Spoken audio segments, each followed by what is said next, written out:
పూర్తి వివరాల్లోకి వెళ్ళే ముందు మీ అందరికీ మా యొక్క విన్నపం.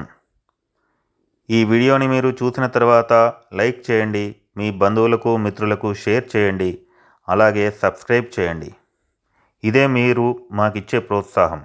ఉగ్రం వీరం మహావిష్ణుం జ్వలంతం సర్వతోముఖం నృసింహం భీషణం భద్రం మృత్యుమృత్యుం ప్రణమామ్యహం. స్మరణ మాత్రం చేత అపమృత్యువును దూరం చేసేవాడు, మృత్యువుకే మృత్యువైనవాడు నారసింహుడు మాత్రమే.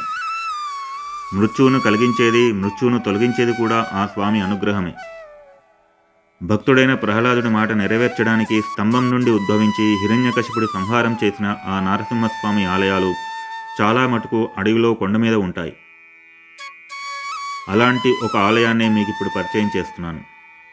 ఆ ఆలయమే బీర్పూర్ శ్రీ లక్ష్మీ నరసింహస్వామి ఆలయం.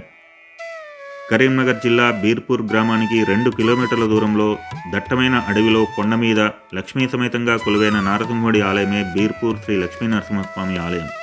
కొన్ని వందల ఏళ్ల క్రితం నేరేండ్ల సంస్థానాధీశులు ఈ ఆలయాన్ని నిర్మించినట్లు చారిత్రక ఆధారాలు చెబుతున్నాయి.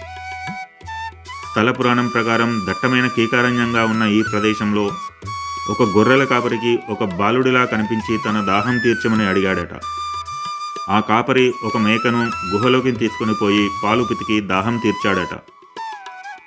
అనంతరం ఆ గొర్రెల కాపరికి వెనుదిరిగి చూడకుండా వెళ్ళిపోమ్మన్నాడంట స్వామి. అలా వెళ్తుండగా మేకల మంద క్రమక్రమంగా పెరిగిందట. ఈ విషయాన్ని ఆ గొర్రెల కాపరి నేరేండ్ల సంస్థానాధీశులకి విన్నవించాడు. అంతకుముందే ఆ సంస్థానాధీశులకి స్వామి కలలో కనిపించి తనకు ఆలయం నిర్మించమని చెప్పి ఉండడంతో పురోహితుల సలహాతో గ్రామస్తుల సహకారంతో ఇక్కడ స్వామి ఉనికిని కనుగొని ఆలయ నిర్మాణం చేశారు. ఈ ఆలయానికి ఆంజనేయ స్వామి క్షేత్రపాలకుడు. ప్రతి మాఘమాసంలో స్వామి ఉత్సవాలు ఘనంగా జరుగుతాయి.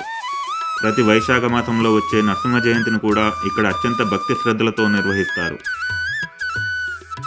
ఇక్కడ కోరిన కోరికలు తీరిన తర్వాత స్వామికి మొక్కు చెల్లించుకోవడానికి పట్టెనామాలు, కోరమీసాలు మరియు పాదాలు సమర్పించడం ఆనవాయితీ. కరీంనగర్ నుండి జగిత్యాల మీదుగా బీర్పూర్ని చేరుకోవచ్చు.